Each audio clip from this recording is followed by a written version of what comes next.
Hello, everyone. It's Bradford Speaks, your favorite host of the Everything Matters podcast. Thank you for joining me on the next episode. Today's episode features a very special guest by the name of Ray Jackson.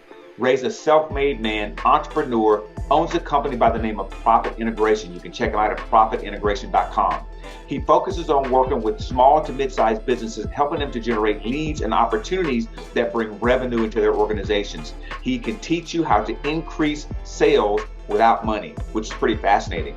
I myself, as an entrepreneur, have been working with Ray on a couple projects myself. His strategy is to help small to mid-sized businesses find creative ways to connect with their customers online, build funnels and pipeline through effective ads and marketing that will support them in closing the deal. Ray's been featured on a number of national shows where he talks about the effectiveness that he's had in helping companies grow their business, particularly without money, and the system that he's developed to do that. Please join me in welcoming today to the Everything Matters podcast, Ray Jackson.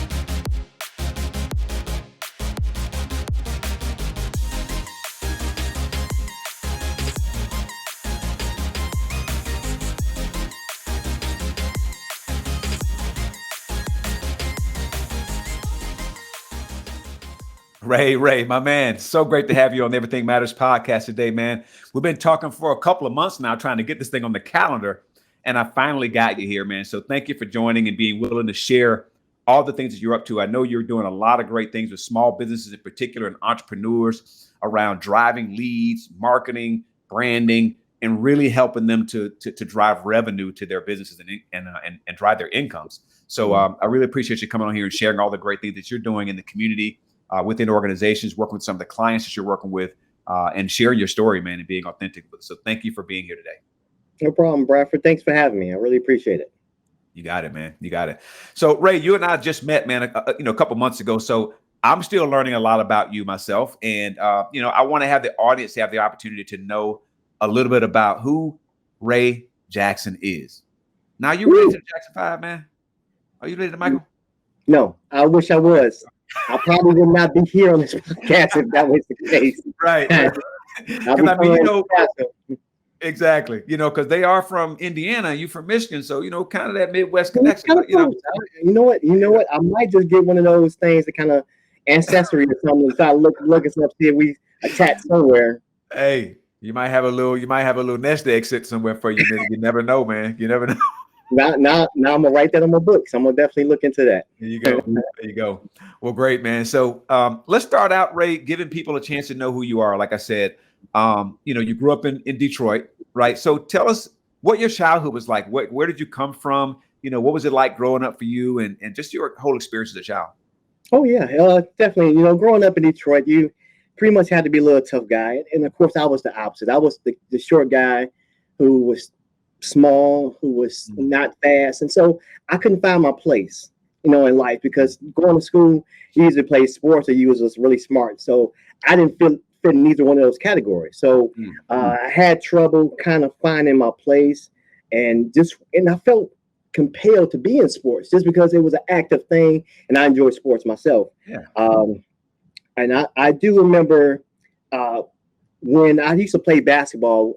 In school, they used to have shirts and skins, and that was the thing. So either you was on the shirt side where you had to wear a shirt, or you was on skin side where you had to take off your shirt. And I was always on the skin side. I didn't know why, but I was always on that side. And so, of course, me running up and down the court, I'm a chubby kid. Even though I'm short, I'm kind of chubby. So my man boobs kind of like jumping everywhere. And so the girls used to laugh at me. And I look at him running, look at him. And I said, I'm going to do something about this. And so I decided I wanted to change the way I look. And I asked my grandparents to buy me a waist set for Christmas. They got me a waist set. And this is 7th grade when I got this waist set. And so I worked out that whole year. So 8th grade year, I was in pretty decent shape. Really good shape. Had no problem taking the shirt off, whatever. And I was fun. So I got a little confidence on myself because now I look good. I look apart. So I kind of started dipping more into sports now because I'm more athletic. I'm more built for the sport. So I got into football, and by the 9th grade year, I was second string running back, and being a running back is kind of a tough position just because, we had our star running back who was, always, saying pull off. He was the fastest guy on the team, whatever. So I didn't get a lot of playing time, needless to say. But but I learned I learned some lessons sitting on that bench, And one of the lessons I learned, we had the biggest guy on our team. His name was Tyrone. And he was pretty much like running the ball. And one time he was fullback, he played fullback and he played tackle as well. He played both sides of the field because he was just the biggest guy. So he's playing fullback. And so he got the ball, and next a guy smaller than him tackled him. So we got back into the huddle, and coach told him, say, hey, what happened out there? He's like, coach, I don't know, the guy tackled me. He said, no, the guy didn't tackle you. That guy put his hands on you and you failed. And it impacted the whole team. The whole team was like, whoa. And so he's grilling at him, and you know what I'm saying? They pretty much said, hey, just because somebody put their hands on you don't mean you have to fall. And those words carry with me to this day.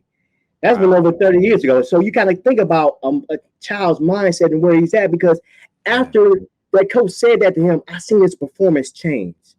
Everything he did changed. Like, he's knocking over people. He's just running he's dragging 2 or 3 people all the way to the touchdown.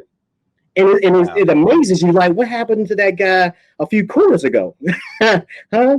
But then I carried that same mentality as a child to say, you know what? Everything that I do, I want to make sure that I just don't fold or fail just because somebody told me I can't do something. Just because I feel like I'm inadequate about the position, I want to make sure that I'm more well-rounded with it. So I carried it all through my life, and definitely was a good anchor when I was growing up. I love it, man. That's really powerful. I hear a lot of different things that you're speaking to in terms of performance. And what's great about it is that you actually had the wherewithal. Sometimes you say things to people, and you say it to 10 people, and it might land with 2 or 3, right? The other 6 or 7, they might get it 6 months, 6 years, maybe never down the line. Right, and that's just a part of how it is to be human, man. So I hear that you got inspired by what was shared with someone else. And when I'm coaching clients, a lot of times I may do a group coaching, right? And it's just a simple, I'm talking to someone else, and other people will get inspired by what they hear me share with someone else, or what they hear the other person share with me in that session. So it's really powerful, man, that group sort of coaching. And sports is a great way to do it. I'm a big sports guy too. I wasn't the biggest guy growing up either, wasn't the strongest nor the fastest, but I ended up, working myself just like you did, and got myself a college scholarship and was able to play at the collegiate level. And really proud of myself for that, because I wasn't the biggest guy, I wasn't the strongest guy, and I wasn't the fastest. So I get what it's like growing up like that. And that had a big impact on you. And it's so cool how you actually said, I'm going to do this so I can look better. It wasn't about trying to be the best athlete. It was about, I want them to stop laughing at me, right? Yeah. And no matter where you start, right? Hey, that's what inspired you to get into action, to get into shape. That's cool. But you realize just by doing that, now I can do other things. You found other things for yourself. Really great, man. Thank you for sharing that. And I really appreciate you for being so authentic when it came to that too. Awesome. Yeah, it was definitely a big impact. And I think a lot of people should pay attention to their past, because it shapes your future. So you got to really take on these nuances, because it molds you, it shapes you. So definitely a good thing to hold on to. That's awesome, man. Love it. So Ray, so you finished high school there in the Detroit area, right? And then from my understanding and conversations that we talked about before the interview, you actually ended up going to Washtenaw College, but you didn't stay there. You went there for like maybe a semester or 2. And then you stepped out and decided to do something else. You decided, like a lot of kids do, a lot of kids go to college and they realize, what? This isn't for me. And some kids stay there knowing it's not for them, and they still stay there. And then some kids really, really enjoy it, and they just stick through it the next 4 years or 6 years or whatever amount of time they're in college. So what happened with you when you went to college and you decided it wasn't for you? Like, talk us through what that whole story was. Well, in general, I think when it comes to college, people, especially as a kid, you don't know what you want to get into. So I was pretty much, when it was time for me to sign up, I didn't know what avenue to take. It was like a lot of different interests, but nothing like really passionate to me. And I remember the skills I was missing because I didn't have the father in my life. And so it was certain things I was missing growing up. So when it came to like working construction, just doing basic maintenance of a house, I didn't have a clue. So I said, let me start there. So I actually took up a course in construction. So that's pretty much what I went to school for.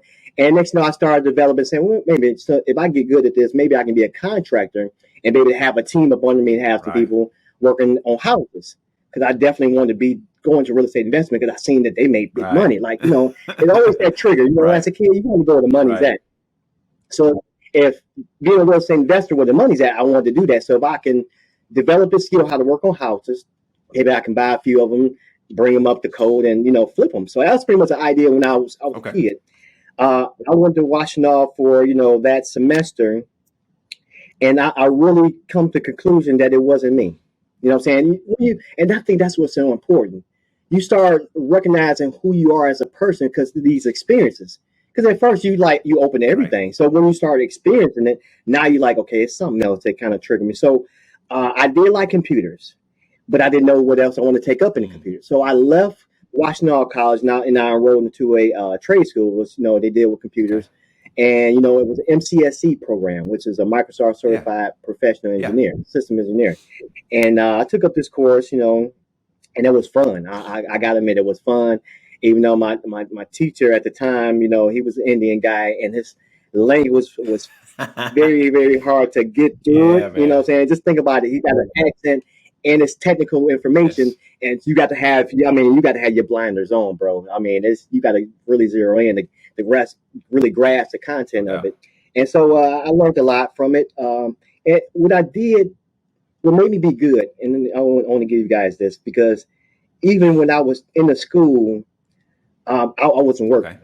So while I'm there, like, I would be at the school early. I would be in school before class, and I would still be there after classes end, just working on computers, learning how to build them, learning how the system works. And it helped me to be good at it, because now I spend so much time working at it and doing it, because I'm more so the doer. I'm like the guy who learned by doing it. You can't just do the stuff and then I just follow what you do. I got to do it myself. So after doing it over and over and over again, I started really getting really good at it. So that kind of compelled, you know, me to like, let me dip into this IT thing full on, and you know, it developed a wonderful career by doing that. Man, I love that. You know, I hear so much in what you're sharing, Ray, and thank you, man. You know, I think about my own kids, and it's, you know, I've done some youth speaking in the past, and one of the things I would always tell the young people that I speak to is, you know, and it's kind of this space that a lot of kids are in today, you know, including my own, is a lot of times they think that they're going to be great at something having only done it one time or having never done it before. Right. And so what I'm hearing you say is that I got good at it because I kept doing it, and I did it a lot of times. Right. And, you know, they say, what, you have to do something 10,000 times for you to be considered an expert, you know? Yeah, 10,000 hours to be considered. And, you know, I mean, that's a lot of time putting into one thing, man. So, you know, I want to encourage everyone out there along with you. You know, if there's something that you really are passionate about and you want to do, you got to practice. Like, you have to practice. One of the biggest things I do in my coaching is making sure that we don't just walk away with insights, because insights are great. But if you don't put a practice in place so that you can continue to repeat and repeat and repeat that same skill that you're trying to develop over and over again, you're not going to get the results that you're looking for. Right. So practice and repetition is key, man. So thank you for making that such a highlight in what you shared there. Right, exactly. And if you don't use it, you'll lose it. So it's best to utilize any tool that you got, any type of resource you got. So it always be in your tool bag when you're ready to grab it. Exactly. Awesome. All right. So you go to the technical college and you get the certification of Microsoft's Systems Engineer certification. And my guess is that you went on and started a career in IT. So who did you work for first? Like, where did you first start out working in the space of IT? And what was that first job you had in that particular industry, in that space? The first job I had was this place called Michigan Business Systems. And they worked on computers. They had different technicians. Some people worked on copiers. Some people worked on printers. Some people worked on typewriters and stuff like that. And I was the IT guy. Initially, since it wasn't a lot of computers coming in at the time, I was more so the delivery driver / IT guy. So it's pretty much I was doing a good role there. Okay. But definitely was a good experience, because now I'm in a professional environment where I'm able to like practice the skill. So it was really good with that. I started progressing after that, to different ones. Tech team, I believe, is a very, the next job I wound up having, which they have a lot of different contracts globally as far as their support in IT. But then I started like jumping to a lot of different ones. Like every year I was getting to another IT career, another IT job. Man, the bosses don't like that, man. They don't like you jumping around, switching jobs like that, man. No, sir, not at all. and I don't think it was a problem until somebody called me out on it. So I'm in the interview, and they say, "Hey, I'm looking at this interview here, and it seems that you move job to job every year." I'm like, "Yeah." He's like, "He's like, what's the big deal? I don't. What's your deal? Like, what's your problem? Like, why you can't stay with one place?" Right. And I really didn't have an answer for him. I was really baffled. Like, I didn't know that was a bad thing. I'm like, okay, I felt like that was a way of climbing up the corporate ladder because I'm trying to get paid more and more and more. But seeing that, it's showing you how loyal you are. You know what I'm saying? When you're able to stick with a job for a few years, because there's a 90-day probation period where they don't give you none of the benefits till you put in your 90 days. They do that on purpose because they want to see how loyal you is. You know what I'm saying? See if you're a worker that's going to stay around a while. You know what I'm saying? They don't want to invest into you when you're going to be out the door. But after a while, I started realizing what my problem was. It was more like I wasn't content. You know what I'm saying? It's pretty much I was there, but I still was that little kid. I couldn't find my place. Even though I'm doing a position, I'm working a job, but I just feel inadequate behind it. And so it made me want to explore more. It got to be something else. And I would jump from job to job. I call myself a techie gym rat, and it's really because that was my life. Like, when it came to IT, I was in the computers, and then after I left computers, I was in the gym.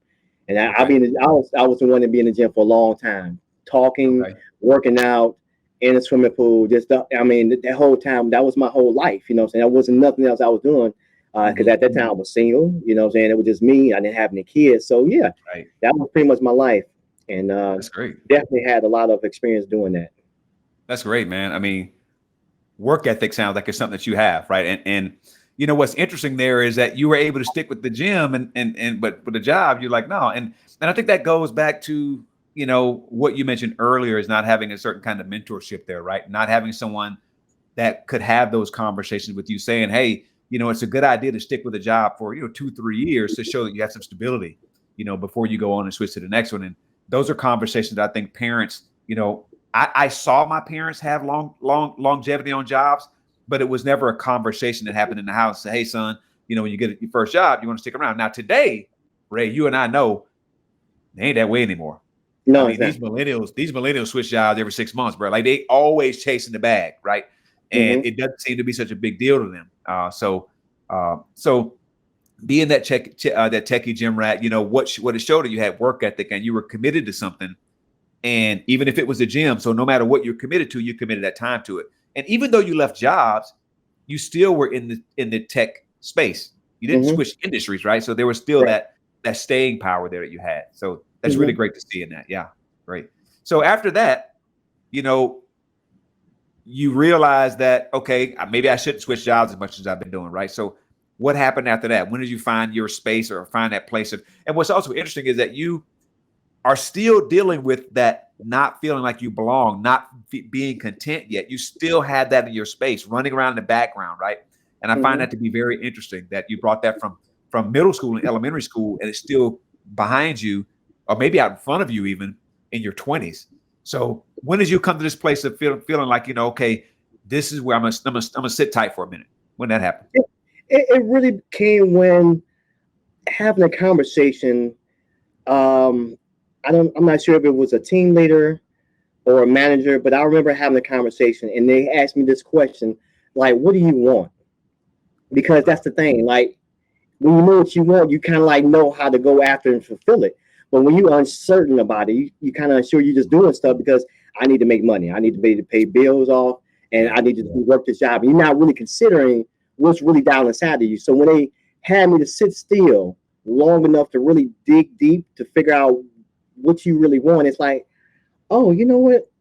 I do know what I want. And it took a minute for me to get there. Yeah. And I think once I realized, because being at a young age, I wanted the money. And that's totally honest. Totally honest. There's a lot of people like to say it's taboo because money never buy you happiness, whatever. They put a bad stigma on money. Even the Bible talks about love of money is the root of all evil. Right. That's a common thing. But, since we have this negative connotation with it, we back off like, no, the stuff I do, I love doing, I'm passionate about it. But really in actuality, you wouldn't do that job unless they put that price on it. You know what I'm saying? When they put that price on the next time, you're like, oh, it becomes real. It's interesting to you. You'll sacrifice all to do it, right? And so that's pretty much what I did. So I learned and I seen how much systems administrators make and decide that's how much money I want to make. It wasn't, you know what I'm saying? You know how you go to the restaurant, you see the menu, and some people look at what they want to eat, some people look at how much they're going to have to pay. Okay, so that $15 steak, I'd rather pay that $15 steak than the $30 steak. So when I started looking at how much they made, that's what made me go after the goal, because the money, it wasn't the position, it was the money. And so it kind of propelled me to kind of move up the corporate ladder to be a systems administrator. Systems administrator, man. Yeah, that's pretty good money there. It's a good career. And, you keep pointing out some really great stuff, man. And when you are passionate about something, I mean, truly passionate about something, and you got to be honest with yourself, right? What do I really want? I really want to make money, or I really just want to have the kind of schedule that I want. I don't want to work but about 3 to 4 days a week, right? Maybe that's it. So for everyone, it's something a little bit different, and there's nothing wrong with whatever that is for you. That's just what you want, right? I don't want to work weekends anymore. I want to work Monday through Friday. Great. Then you can now focus on that. Now, when you add the money element into any of those scenarios, it just makes it that much sweeter, man. Yeah. So you think about it, when you focus on money, you miss the fulfillment of it, because now you're going after money, and next you start doing some stuff that you don't even like doing. You're regretting to go to work. So, you know what I'm saying? Sunday night, you all worried and panicking because you got to go to work Monday because you dreading it. Oh, but you love payday. Payday Friday come, and next it's party time. That's what TGIF, right? You know what I'm saying? You're to splurge that money. But then, you know what I'm saying? What type of life that you live in that every day of your life you're looking forward to Friday? And you think about that. You know what I'm saying? That's a pitiful life. You know what I'm saying? That's a life not worth living if every day that you live in this life is 365 days a year. And you're looking for every Friday of it. Like, that's not a life, man. There's so much more to live in. You know what I'm saying? So if you're in that type of job that all you're going after is the money, you're going to miss it. It's like propping a ladder up on the wrong house and getting up to the top and saying, wait a minute, this ain't the house I'm supposed to be on top of. I need to get down, right? And now you got to start all over again. So that's really, you better find out what you want first instead of going after that money. I heard that, man. Couldn't agree with you more. Okay, so you had several jobs and you finally landed in a spot where you found something that was, this can give me the kind of money I want and the life that I want, right? And you talked about finding that happiness in all areas, right? Making sure the money's good. It's the schedule that you want. Like, being clear and being honest about what it is you really want is what makes it different. Because, like you said, living 365 days, looking forward to every Friday is not a good life. And I agree with you on that. So I want to talk a little bit about, how you fell into what you do right now. How does the tech world, you coming from a tech world, tie into, and I can kind of see it, but I want you to share with the audience.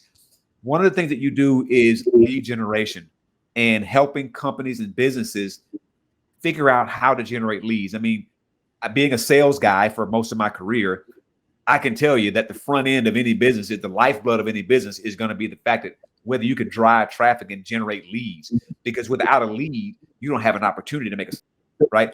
So how did you get into that space? And tell us a little bit about what you do to help these companies generate leads. Yeah. Initially, I've been in IT, and dramatic changes of events that happened in my life. My grandfather, he had his leg amputated, and he stays down in Tennessee. So I went to see him after he got his leg amputated. He's still in the hospital. He was in the hospital, and I was talking to him, and his real doctor showed up in the office and said, "Hey, Mr. Jackson, we could have avoided this if you could have just done what I asked you to do." And I'm like, what do you ask you to do? And he said, well, I asked him just to eat right and exercise. And I turned to him and I said, Granddaddy, like, why you just didn't do what the doctor told you to do? Why you didn't just eat right and exercise like he told you? And he looked at me and said, because he didn't have the support. He didn't have any help, and it kind of struck with me because I'm the gym rat, what I'm saying? I know about nutrition, I know about all these different things, but still I got a grandfather and I couldn't help him. And so it made me say, let me look into this, because this is something about it, because it really struck my heart. Somebody I love and care about, and I couldn't help them in something I'm really in. So I decided, let me see about this personal training stuff, because I'm still in this place, kind of figure out what I need to do. So I wanted to be in a personal trainer. I took up this course to get certified in personal training. And, you know what I'm saying, I'm getting people on board, you know what I'm saying, and we doing boot camps and whatnot and working out. And I was going to a big box gym. And so this big box gym, and I'm thinking that, you know, a lot of people going to be coming there. So I'm getting a flood of, you know, ton of people that's going to come and work out. And then in the beginning of the year, it started working out because everybody want to get in shape beginning of the year, right? Everybody wants the New Year's resolution. Everybody got the New Year's resolution. That's right. Yeah. Absolutely. But then after a few months, it started wearing off. And at the time, my wife was pregnant with twins. You know, and she was pregnant with twins. And I'm like, okay. And I'm working, and I wasn't getting a lot of customers. And I couldn't figure out why. I had business cards, I had flyers, I had all the stuff that trainers supposed to have to market themselves, but I wasn't getting any clients. I could not figure it out. I started learning about marketing and just trying to figure out, okay, maybe it's something to this. Now I started taking up a few courses and started learning, start implementing some stuff. And next thing I'm like, okay, this stuff ain't working. And so my wife's like, hey, you're gonna have to go back to IT because this is my third trimester and I got to come off of work. So you got to bring in some money because I got to come off work. Okay, no problem. So I had to leave and go back to corporate American and then work, you know, in IT. And then when I got back to IT, next thing you know, all the people started coming in. Like people say, hey, you still training people? Hey, you still training? I'm like, wait a minute, where y'all coming from? That's how it would happen, right? It always happen that way. Yes. But see, that's how marketing works. It's not instantly, it works after the cycle. It's like, you know what I'm saying, as you rev up a bike, you know what I'm saying, after so many runs, you got some throttle now. So you can actually stop pedaling and it can keep going. Coast a little bit, yeah. So, that's right. Yeah. So when I learned, I said, wait a minute, I see how this marketing thing works. And so since I'm in IT, I just couldn't like leave IT. So I just kind of referred them to somebody else. But then I was still, since I'm in IT, I know how to build websites. So I can build websites to different people and different companies I build websites for, and they come back to me and say, hey, anybody come to my website? And I said, did you market it for it? Like, no, I just thought people were supposed to just show up. And like, no, it don't work like that. It does not work like that. No matter if you got your website up, no one knows you exist until you market it. So it made me say, okay, let me help some people out. So since I got the skill, let me help them out with their market. So I was just helping people out, you know what I'm saying? I was still working my job and helping some people out. So, and then I say, you know what? I started liking it. You know what I'm saying? I started getting fulfilled because then they come back to me, Ray, man, you should see what happened to my business since you did that. And they were, I'm like, whoa. The gratification behind that was phenomenal. Awesome. Because IT, you get no gratification, bro. Let me tell you, when stuff breaks, it's your fault. What y'all doing with the printer? Why it ain't printed? Like, we can do nothing. Like, what you fussing at me for? So we get the electronics. They break down sometimes. Yes. They burn down, right? Listen to me. Everything that's man-made is going to fail. I don't care what it is. So, but people don't have the concept. They think that IT did something to the system to make it not work. And it's like, so we was getting the blame. Where on the other side, I'm getting all the upside from me and marketing. So I decided that let me do this full time. Let me do this as a career. And back in 2017, I decided to do the business. And I work in the business part time because I still had a full time job. You know, still working the business, and I started being good at it, and it kind of progressed from that point. You know what I'm saying? And I suggest anybody, whoever has a passion about something, you know when you got it, because it pulls you. It's no longer you looking for it. You searching. Your passion to pull you, and next know you like people looking for you for that passion, and you like, I don't really have a passion for that. You know what I'm saying? Just think of me as a football kid, as a techie guy. I wasn't thinking about marketing. But what the current events drive me into personal training, where I felt like that was something that was insufficient in my life. I was missing out on marketing. When I started learning about marketing, it made me to say, hey, let me look at this. Let me dip into this. And next thing I got a great fulfillment behind it. So that's what veers off into it. And I give you the kind of synopsis of what I do in the business. So now, since I run the business full time, no job, this is full entrepreneurship. You know, I help with customer acquisition, which means that I make sure that those businesses get clients.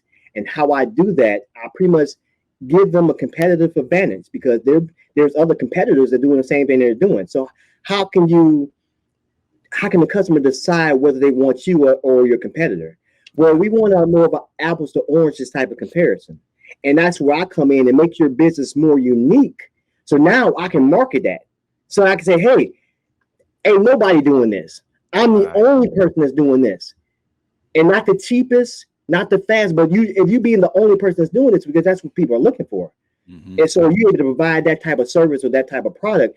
Now people are going to pay attention to you. You got eyeballs, and eyeballs is a new currency. So whatever you can get attention to, that's where the money is going to flow at. So being able to put a customer in that position is definitely more beneficial to them and be able to get them more business. Man, that's great. That's really great. We call that in sales, my sales background, what do you call it? USP, your unique selling proposition, right? Yes. What makes you different than everyone else? And the expert skill in that is, right, it's you taking something that's really already there and making it perceive or look different than something else, really, right? And on the other side of that, the person who's offering the service or product has got to be able to deliver, right? Mm-hmm. Because exactly. if you market them a certain way and say, "Hey, here's what we can do," nobody else can do that. You need to deliver on that, because if not, they're gonna be all on Google reviews talking about, man, they put this ad and they said they can do this, they ain't do nothing. So you got to be really careful about that. So I think that's a really unique skill to be able to take what someone's doing and cause it to appear or be perceived by people who are looking as different, right, or unique. And that's what you need to really make to drive business. So I'm always curious about lead generation, man, and driving revenue to companies, and then those companies delivering on that. So I'm thrilled to hear that that's a service that you offer. That's great. Yeah, and I'm gonna make a point to what you said, the USP, because a unique selling proposition is a good place to be at because it makes you unique. But a market dominating position means that the market is actually looking for this type of product or service. So it's like it makes you, kind of like on a grand scale unique, because not only is it unique to you, but it's unique to the market. So you kind of like put those two figures together to make that competitive advantage. So now, like, okay, not only that you're unique, now the market looking for that uniqueness, and so it kind of like, that cross street, that intersection. Yeah, I love that. Now you're unique on a grand scale, which is huge. Yes, sir. Exactly. So Ray, what I want to do is I want to give the audience an example of, maybe one of your clients that you work with, and for anonymity's purpose, you don't have to share the client's name. We're not concerned about that so much. But maybe you share the product or service that they offer, right? And prior to you coming in, what did that lead generation piece, that revenue generation piece look like for them? And then when you came in and worked your magic, what did it look like on the other side? So give us some sense of the sorts of results that your strategies and things produce for your clients. Yeah, sure. No problem. And of course, I work with a lot of clients that, they fall into this category where they got a business and they try to market it. And so they do good, really good, as far as their marketing efforts. They get clients in, and usually it'd be somewhere around a 1%, sometimes 2% conversion rate, where every 100 person that look at the advertising, you get 1%. And that's pretty good. They get some type of clients in because, Facebook and Instagram, you're able to get a lot of eyeballs on your advertising. Right. I had, it was an alteration lady, and that's one of the examples I love using, just because in her position, it falls the category of a lot of entrepreneurs. She's the only person that's working the business, you know what I'm saying? So she does everything. She does the marketing, she answers the phones, she does the alterations, you know what I'm saying? She meet up with the clients, so she does it all. A lot of us entrepreneurs do. We take on a lot of different hats because we're really trying to take in more money, you know what I'm saying? Because that's the whole goal about it, you know what I'm saying? Who's able to take in more money? It's not about how much revenue you're able to generate, because you got to pay all your workers and you got to pay everybody else, and then you get the bitter end of the stick, Right. But when you're a solo entrepreneur, you pretty much try to make in the most money as possible. So I had a nice little time with her, just trying to help her to say, you know what, how about you develop a team? How about we work on your follow-up strategy? Because she's getting a lot. She was getting the leads that she was getting. Majority of the time, she wouldn't follow up on them. And so I wrote her a script on what she needed to say as far as the follow-up system was concerned. And I said, what do you advertising? Like, what do you like to, putting together an ad? It's like, anybody that need alteration. I said, no, we need to focus on something. So I'm like, what do you do really, really good? And she's like, what I'm really, really good and really I like doing is prom dresses. But you know what? That's a seasonal thing, right? Because prom is only happening in May and June is when prom season happened. Maybe April. And so she only market for that one little season.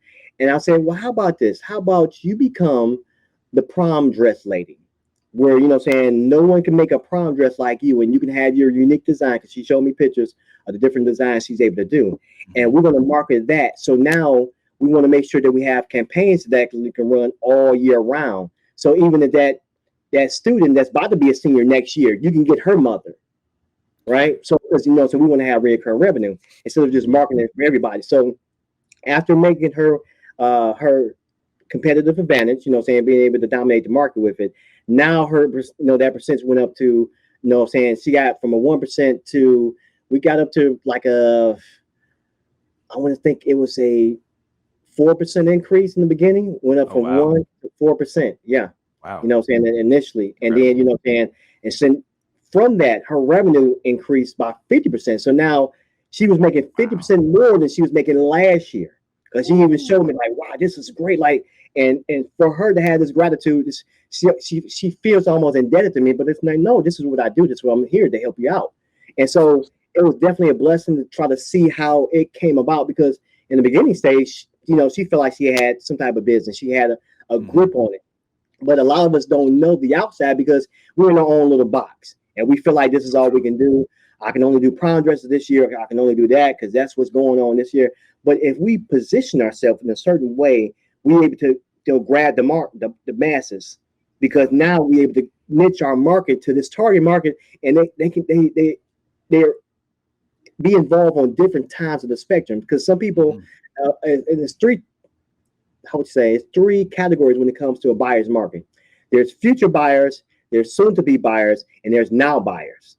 Okay. The now buyers is people that see your advertising, they're ready to buy right now. They got the credit card, they're ready, because they're looking for you in the first place. Buy now button. That's why I got the buy now button on the website, right? Exactly, right. But then there's those people that, they're soon to be buyers, which means that, they're thinking about buying, but they haven't came to that season just yet. They haven't crossed that bridge just yet.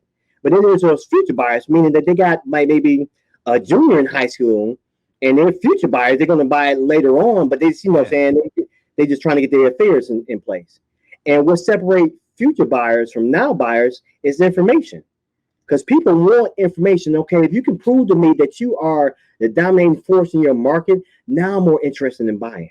And so that's pretty much what I help businesses out. So marketing efforts don't go in vain. Because a lot of people want to see the ad, but a lot of people is not ready to buy right now. Right. But we still want to target them to make sure when they're ready to buy, they can buy from us. Right. And that's a nurturing process that goes into, right? You got these people that, and you see it, so you see it everywhere, because you would visit a website and you click on something, there's this recurring ads around what you just clicked on. And that's how they keep nurturing your interest around that. Even on Amazon, you have the save for later, which speaks to your future buyer piece that you're talking about, right? Hey, I'm not ready to buy it right now, but I'm still looking. And I'm gonna put this over here in this future box over here, the save for later box, and I can still stay present to the things that I'm still considering, right? That's really powerful. Okay. So my question would be, and maybe some of the people who are listening, the next question might be, Ray, how much would something like that cost? And I know there's different levels and complexities around how complex their campaign is going to be, or their operating system, however you're going to structure that deal. What would something like this run somebody, just on a general scale? Again, not asking for anything specific. Yeah. And it runs from $1,000 to $10,000. It kind of depends on the scalability that they're able to handle, because you can't pour something on some people who can't handle it. It's like turn on the fire hose trying to get a drink of water. Like, you can't drink it. You know what I'm saying? Right. So you can't, like, if you're a solo entrepreneur, I would definitely not tell somebody who's doing it by themselves to get the $10,000 package. It'd be too much for you. Even the $5,000 package for the most part, like, because it'd be too much. You know what I'm saying? Because now we're putting a lot of fixtures into the markets. When we make a funnel, we make something for lead generation, right? We make something to capture their information. Okay. After that, we want to make sure that we have the actual offer we want to give them, some type of information product, some type of report. Right. Now we're able to, nurture those leads, and we convert those leads to clients. When we turn them to a client, now we want to upsell them. We want to convert and make more money from them. So now we need to extract more cash by having some more offers, more services, more products we're able to give them. And next, we want them to be a loyal customer, because now we want to be walking and talking billboards for us. So we want to do our best job for it. And you cannot do that if you have so many customers that you can't even get a hold of. You can't even, you can't shepherd those people, because you don't know them. You know what I'm saying? You want to have that relationship, because entrepreneurship is a relationship business. I don't care what side you're on. You can be on the mental side, the health side, whatever side you're on. You still got to have a relationship with them. You still got to know what they want. So when it comes to their business in general, I think it's very, very, very, very important that they know. I can identify when I talk to them, I can know exactly where they're at. I can tell them the package that will be beneficial for them, and I give them the option. Okay, you can either opt for the one that'll be beneficial to where you can scale up, or you can take this one, something that you know, what I'm saying, kind of like and grab a hold of too. So, say for instance, if I call it the automated package where all they get is an ad, you know what I'm saying, they get a capture page, they get some type of automation where they can schedule a date in their calendar, and then you can close them on a sale.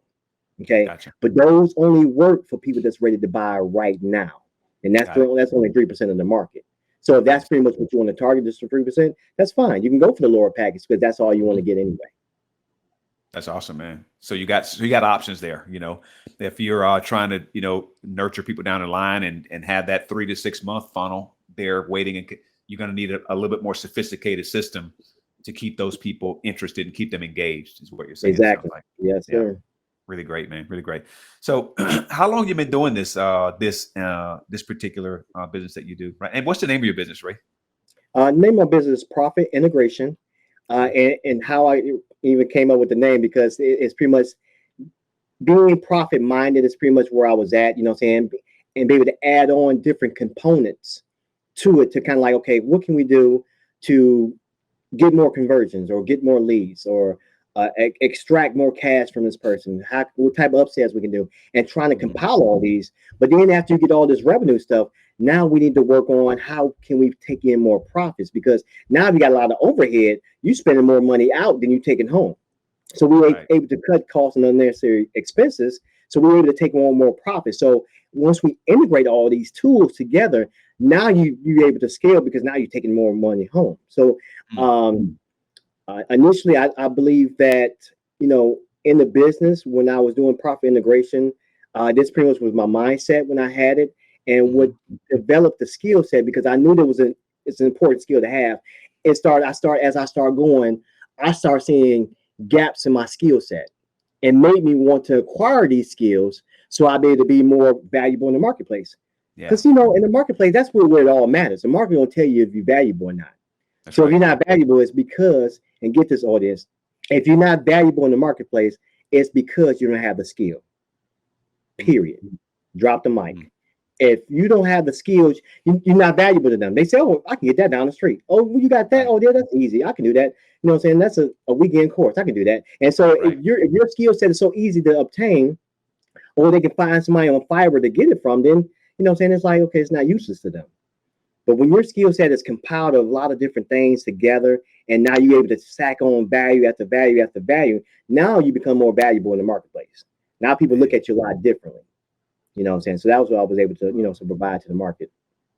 Now, I've always had, it's one of my great sales mentors, really good, right? One of my great favorite sales mentors. He's passed away since, rest in peace, Frank. Used to always say, price is what you pay, value is what you get, right? Yeah. Price is what you pay, value is what you get. So you want to provide value for people, because when you provide value, price somehow becomes a little bit more invisible. It's absolute. It's absolute. Like, yeah, I'll pay whatever it takes. That's right. I love it, man. Really great. Great stuff, Ray. And I want to say, man, in this interview, you are providing a ton of value for people, man. So thank you for what you're sharing. So one of the other things I want to ask you is, so we all have challenges, and you've gone through quite a bit, going from being a child and having what you call man boobs and being talked about and laughed at, and going through the teasing and becoming a gym rat techie, teaching yourself all these skills that do provide value in the marketplace. And all that you've been able to accomplish and all you've done so far, I know you've had some places where you fell down and bumped your head, right? And knocked yourself out, maybe unconscious, and you've had failures. So tell us about one of your biggest failures and biggest challenges that you've had. And it doesn't necessarily have to be just with business, but just in general in life, and how you were able to move through that and come out on the other side victorious. And then secondly, I want you to share with us one of your successes and success stories that you're most proud of. So you can take one and then take the other one. Okay, yeah, I'll take the one.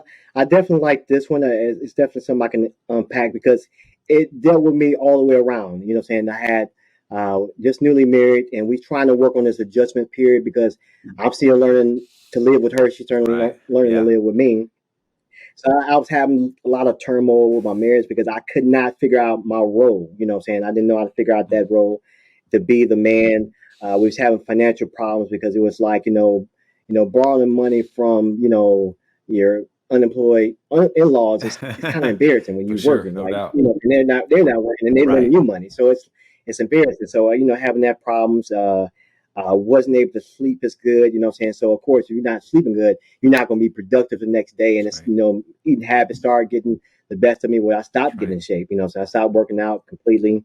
And this was really overall just in the dumps. And I went to a very dark place, where I was really looking for some type of answers. And, me, I'm more of a personal development, how would you want to say, junkie. So I love personal development. That's pretty much I love my passion. That's what I'm really into. And I just happened to flip some stuff on YouTube, and I'm just kind of like flipping some stuff.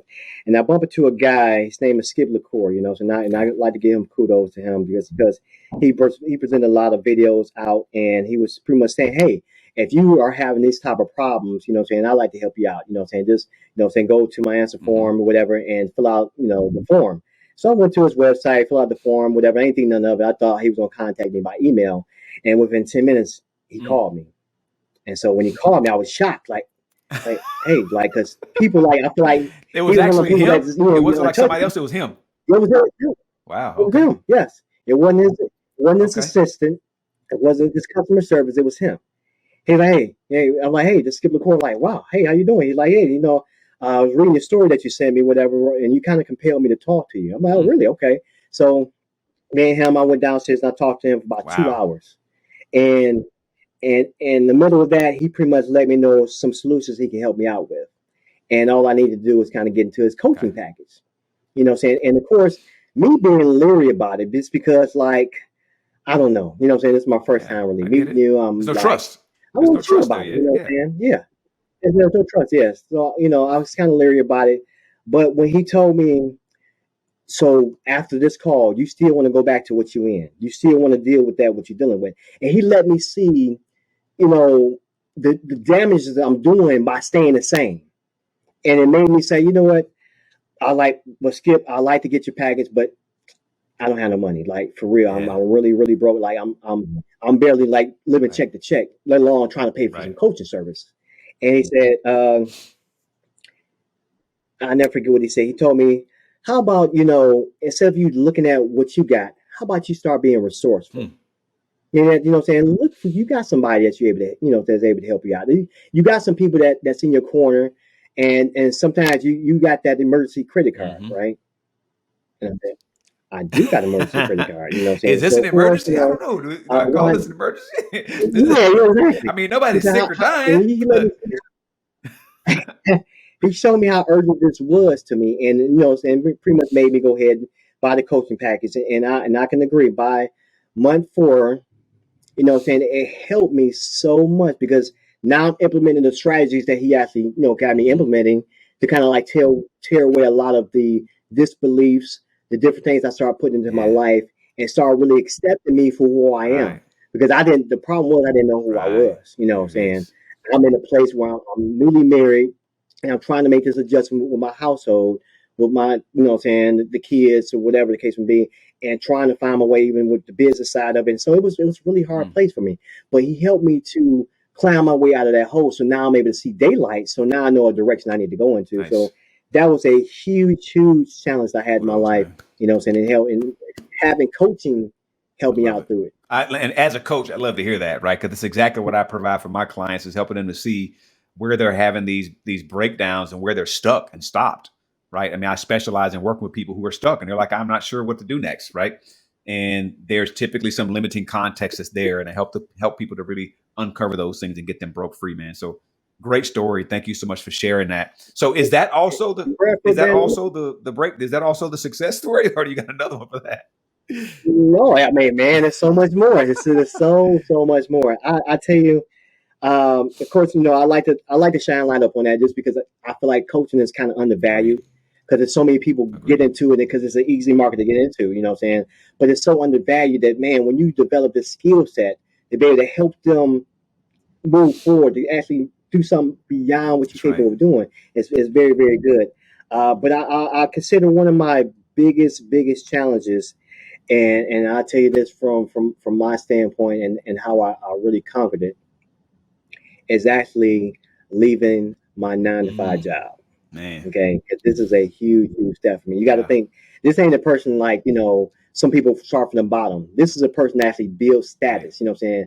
Bought the house, got the mortgage, got the car notes, got this. You're making six figures already. How do you replace a 6-figure income, right? Yeah. I got that. Exactly. Like, how you going to do that? Like, this is, if 6 figures was the goal, like, that's the biggest goal. Like, you get 6 figures, you feel like you made it. Like, I'm hood rich. You know what I'm saying? That's right. I know that's right. That's hey, we made it now, baby. We're moving on up. Yes, indeed. Exactly. So it was a big struggle for me. But see, the transition out was a challenge to me, because every time I dipped out of it, I failed. Every single time. Because I started a computer store one time. It failed at it because when I was building computers and selling them, Dell put me out of business because I couldn't sell a computer as low as Dell could. Absolutely. You know what I'm saying? When I started another business, when I did the personal training thing, I failed at that because I just didn't know how to market. And so it always this fear in me, just because I kept on failing. And I think that people have a wrong connotation to failing, because they feel like it's not meant for me to do because I keep failing at it, But I started learning after a while that was a learning curve for me. I learned by me failing, and it helped me to move that much further later on. So when I decided that, 2020 was going to be my year, I was going to leave corporate America and I'm going to do this full time. We know what 2020 brought. Yeah, the pandemic hit. Then, boy, talking about a dog with his tail between his legs. I said, oh man, like, no, let me stay at my job because it's safe. Yeah, safe. Because that's what it is. We want safety. We want stability. And so being able to go out there and do your own thing is challenging. It's scary. But I like to encourage everybody. This, saying, this is the strategy, and this is what I had to learn how to do. Okay. Put a little bit to the side. You know what I'm saying? It don't have to be much. It can be $100, $200, whatever you can put to the side that you don't even touch. So that's what I started doing. Anything I was making in the business, I just didn't touch it. I just didn't use it. Even though I did dip into it a few times. Life happens, right? Yes, sir. But I started, saving up to the point where I'm able to have a nice little cushion. So now when me jumping off, because it's like the Tarzan, you swing on that one branch, you don't want to let that next branch go until you're able to grab the next one, right? So you let it go, and it's like, okay, I'm reaching, and just to be able to, I got it. So you hold on to one hand at this time. You ain't got both hands on it, but you hold on to one hand. It's an important position to be at, because it's going to fuel you, because you burned all your bridges. That's right. You got to take the island. That's right. You got to do what's necessary. You know what I'm saying? So that's pretty much what happened to me, being able to just, okay, let me just jump off and do it, because that's pretty much what was a challenge with me. When it came to, different bills, different other struggles, I kind of feel like they was kind of small. It's because it's outer stuff. It's stuff on the outer. You know what I'm saying? If I want to make more money, I got to work a little bit more. I got to hustle on the side. You know how to make money. As us as men, we got to make revenue, period. Okay, if it's cutting grass, you know what I'm saying? Whatever we got to do, we'll do. Know that, exactly. But when it comes to some internal stuff, you know what I'm saying? And that's the challenge, because it's us. Always. You know what I'm saying? It's not like we moving somebody out the way. It's us we're moving out the way. So now that's be a biggest challenge, because you're your biggest competitor. You're your toughest critic. You don't want to, make those stumbling blocks happen. You don't want to put up the brick wall. You're doing that. Nobody doing that in front of you. You're doing that yourself. It sounds like you listen to one of my ontological orations, completing the past, the first one I did. Oh man, when it comes to personal development, I'm a huge consumer. I know exactly what it takes to know how the human mind works and what we say to ourselves just because of our upbringing and even our genetics. It makes us limit ourselves. So I like to make sure that you always get that. Make sure you be unlimited. Don't limit yourself to anything, to anybody, or what you even say in your own head. If it's just something you want to do, just go ahead and do it. Love it, man. The challenge is work. So, yeah, we are certainly our own biggest enemies and our own biggest challenge, no question about it. And it's this little guy. The one I did a couple of weeks ago is called Mastering Your Mini Me. And the mini me is this little guy, this little gal living up top here that's constantly talking you out of what you want to have for your life. And that's what that one focuses on. So, yeah, I encourage anybody that hasn't listened to the Ontological Orations, go over to the YouTube channel or to the empodcast.com and check out those. They're really powerful language that can really empower you to get into action, just like Ray's talking about. And I agree with you 100%, man. So, Ray, one of the things about the Everything Matters podcast, this is really in the spirit of everything mattering, right? Whether it's business, whether it's personal, whatever it might be, everything matters. And the intention behind the show is to not only talk about performance, but also to highlight and celebrate people who are doing great things in their communities and the people that are directly related to them, or maybe just in, whatever kind of work that you're doing. So what are some of the things that you're involved in where you're trying to make a difference? And I know you're a father as well to 3 beautiful girls. So our youth, I imagine, has got to be something that's important to you as well. So what are you doing right now in just in your immediate surroundings and maybe even on a broader scale to help support and make a difference in the world that you want to make? Yeah. And what I feel like my contribution is making sure that I can be somewhat of a father figure. When it comes to people and their lifestyle, I think the father is sometimes missing in the household. You got daddies, where people are actually making children, whatever, and they probably paying child support. They probably see the kids on the weekend, and some of them even live in the house and, working 9 to 5, but they still haven't developed to be a father. And that's the key element that I feel like I was missing growing up. I needed a father, not somebody that's paying money and supporting me, but somebody that's there to instill some values into me, to be able to empower me to be able to, be better in this life. And I didn't have that. So when I have different youth that's around me, I'll make sure I empower them with something. I say, hey, what are you into? I know you're young and you got the girls in your mind, but the girls, they're going to always be here. Okay. This is what you need to focus on. Hey, let's change our minds and focus on this and being able to be a directive, because that's what we're missing. We got people, this new millennium world, they kind of like feeding off each other. And so when babies are raising babies, guess what you're going to develop? More babies. You're not going to develop men. You're not going to develop professional women because the babies are raising us. So we got to figure it out. We got to down pack. Like, no, you don't. You don't have a clue. Man. So it takes somebody who actually took that road to tell you what that road is all about. So I like to always give that because it costs you nothing, dude, but you make such a huge impact by affecting somebody's life and changing the trajectory of it. I talked in the beginning about that coach that talked. He wasn't even talking to me. Right. He was talking to another player, but I was able to take on some stuff, some attributes that help me out right now. And so if I can impact somebody right now, so it's going to help them out later on, that'll be very, very fulfilling to me. That's awesome. And I know sometimes you also take on pro bono clients every now and then. You might pick up somebody that just really is in need of your service and getting their business off the ground. You'll say, hey, you know what? I'll give you half price, or I'll give you just for you, just to support you and help you. So I know that's something that you have the heart to do for people as well. So really appreciate your contributions to people. Guys, I'm not saying that Ray's going to do this for you. I'm just saying that Ray has done that in the past. Sometimes he might do it. It's just a contribution, but really great, man. So inside of that, Ray, being a father, I know being a father is so important to me. Like, what does it mean for you to be a father? You talk about the father's been missing and that what it really, having a father who's there, who's present, right? Not necessarily just physically, but mentally, spiritually, emotionally present for their kids. Why is that so important for you outside of not having it for yourself growing up?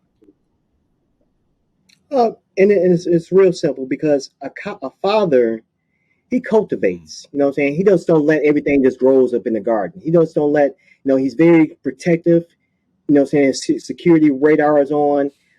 He makes sure he coaches, he teaches, he's leading the way. He's not just telling you to do something and doing the complete opposite. He's leading us. And so by him practicing what he's preaching, now it becomes believable. It's something to say about those people who like smoke cigarettes and tell you not to smoke. Do as I say, not as I do. Yeah. So I like to, compel fathers to actually step up and say, hey, it was a time I was doing stuff wrong, and now I'm righting my wrongs. And so how I'm doing that, I'm walking a different way now. And I want to make sure that how it took me 10 steps to get here, it shouldn't take you nothing but 3.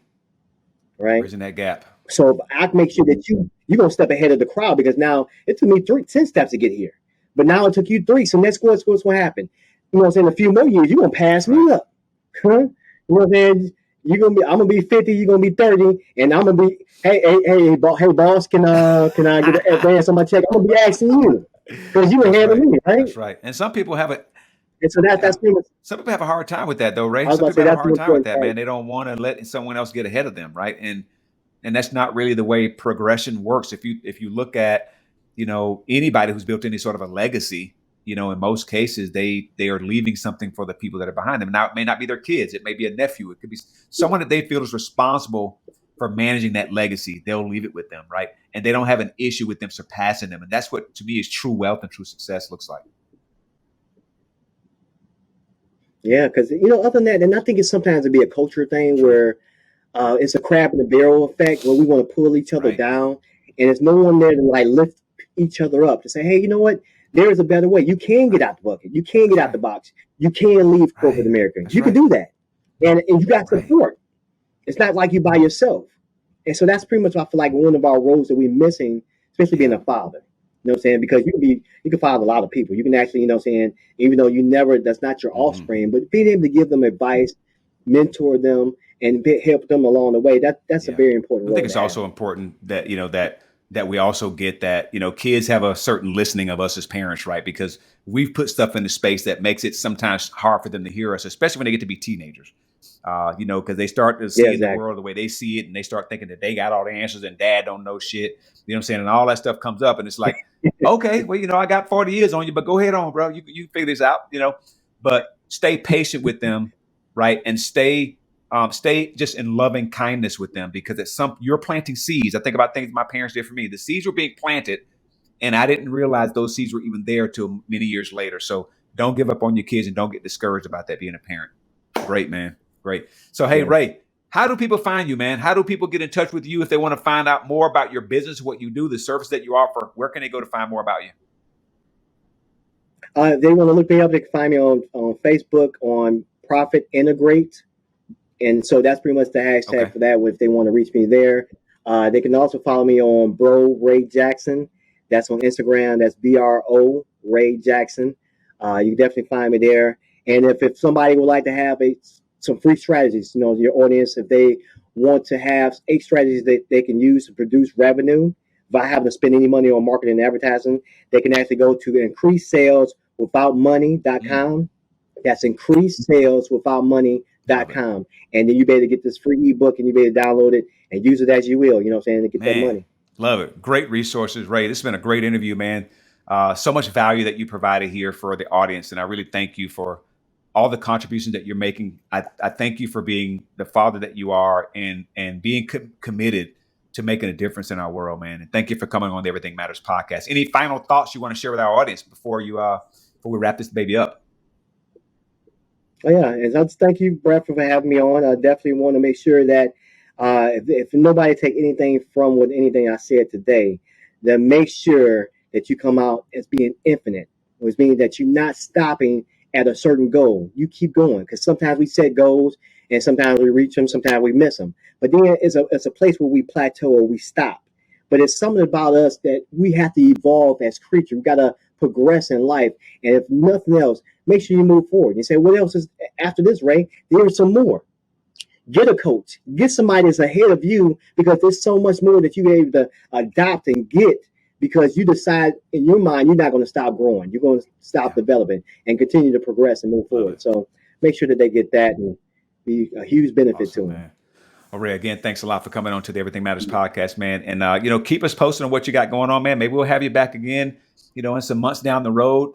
Great conversation. And, dude, take care of yourself, man. I'll see you around on social media, and be looking for a phone call from me soon, too. All right? Yes, sir. I'll be waiting for you. I definitely enjoy being on. Take care, man. We'll see you soon. You too. Thanks a lot. This is Doris Brown's baby boy. We out.